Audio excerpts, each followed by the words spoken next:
Russian police quickly swooped in on the opposition leader, fighting through his supporters to drag Alexei Navalny away from the nationwide protests he'd organised.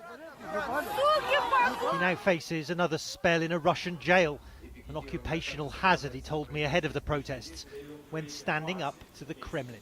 As the leading opposition figure in Russia, you've been harassed. You get regular visits from the authorities, the police, the other inspectors. You've been insulted widely, and of course you've been attacked. How concerned are you in a country like this, where opposition figures have been killed in the past? How concerned are you about your own safety and security? I'm a reasonable man.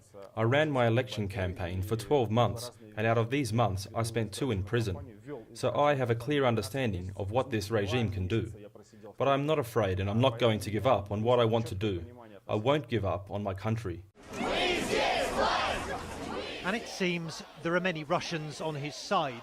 In towns and cities across this vast country, Navalny's anti-corruption movement says thousands turned out to support his call for a boycott of March presidential elections, in which President Putin, already 18 years in power, is expected to be returned. The Putin regime is built on corruption, and Putin himself is the most corrupt. His family is directly involved in corruption. According to official data, over 20% of our population lives below the poverty line. And people link the obvious. Why are we so poor? Because they steal so much. Regardless of the popularity of that issue, you have been prevented from standing in these forthcoming presidential elections. Do you think that Vladimir Putin is genuinely concerned or fearful of you as a political opponent?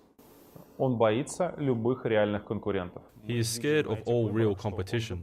We see in these elections that he only allowed those to run who do not even resist, do not even do any campaigning.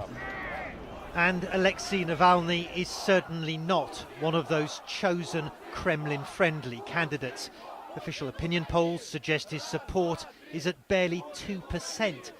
But in the tightly controlled world of Russian politics, dominated by Vladimir Putin, no other opposition figure can rally so many on the streets.